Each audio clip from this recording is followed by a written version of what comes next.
बेहतरीन बच्चों, आज हम वितान पुस्तक के अंतर्गत आलो आंधारी बेबी हाथ द्वार आलो आंधारी नामक पाठ के प्रश्नोत्तर करेंगे। जैसा कि कल आपने इस पाठ के सारांश में पढ़ा था कि एक परित्यागता स्त्री की दशा क्या होती है और उसे किन किन कठिनाइयों का सामना करना पड़ता है, उसके बच्चों की स्थिति क्या होती है, रिश्ते नाते परिवार सब उसकी सहायता ना करके उससे दूर भागते हैं।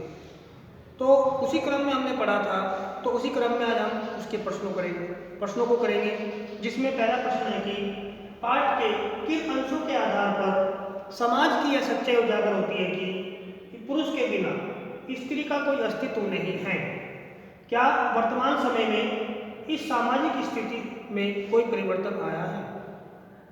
आलो आंधारी पाठ में शुरू में ही यह बताया गया है कि एक परित्यागता स्त्री की क्या दशा हो सकती है, उसे किन किन कठिनाइयों का सामना करना पड़ता है, उसके बच्चों की दशा क्या होती है।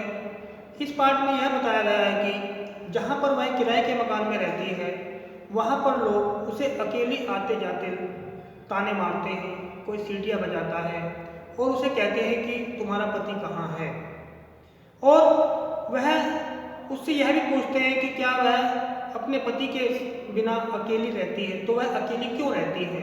कोई उसको छेड़ता है, कोई उस पर फप्तियाँ कसता है। इस प्रकार हम कह सकते हैं कि पाठ के आधार पर हम कह सकते हैं कि इस पुरुष के बिना स्त्री का कोई अस्तित्व नहीं है। परंतु वर्तमान समय में स्त्री की इस सामाजिक दशा में परिवर्तन आया है।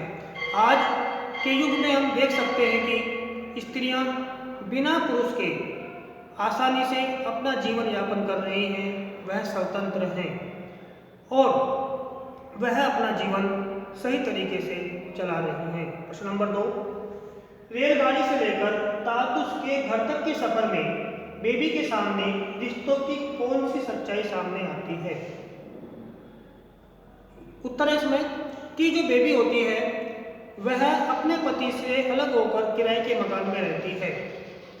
लोग उसको तंग करते हैं, लोग उससे तरह तरह की बातें पूछते हैं, इसलिए जो बेबी हालदार है उसे अपने पड़ोसियों के साथ रिश्ते बनाना भी अच्छा नहीं लगता।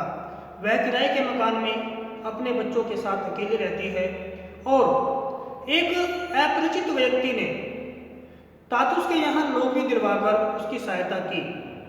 उसके परिवार में माता पिता भाई बंधु सब थे, परंतु किसी भी व्यक्ति ने उसकी सहायता नहीं की। उसका घर तोड़ दिया गया। वह सारी रात खुले में अपने बच्चों के साथ बैठी रही। पास ही में उसके 2 भाई रहते थे, परंतु कोई भी उसको देखने के लिए नहीं आया। इस प्रकार रिश्ते नातों से उसका विश्वास टूट चुका था और वह इन सब से दूर रहती थी।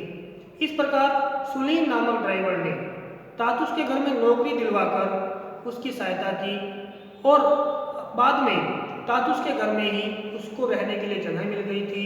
तातुस ने ही उसके बच्चों का एक स्कूल में प्रवेश दिलाया था, दाखिला दिलवाया था। तातुस ने ही उसको कुछ किताबें पढ़ने के लिए दी और तातुस ने ही उसको कुछ लिखने के लिए भी कहा। अगला प्रश्न है कि जो आज के युग में जो घरेलू नौकर होते हैं उनको किन किन कठिनाइयों का सामना करना पड़ता है? उत्तर है घरेलू जो नौकर हैं उनका जो जीवन है वो कठिनाइयों से भरा हुआ है, क्योंकि वो जहाँ रहते हैं वहाँ आसपास का जो वातावरण होता है वह गंदगी से भरा हुआ होता है। वे झुग्गी झोंपड़ियों में निवास करते हैं, उनके बच्चों को अच्छी शिक्षा नहीं मिल पाती और वे कुसंगति में रहकर बिगड़ सकते हैं, समाज से दूर हो सकते हैं, उन्हें सामाजिकता का ज्ञान नहीं होता। इस प्रकार हम कह सकते हैं कि घरेलू नौकर को या घरेलू नौकरानी को अपने जीवन में अनेक कठिनाइयों का सामना करना पड़ता है। धन्यवाद।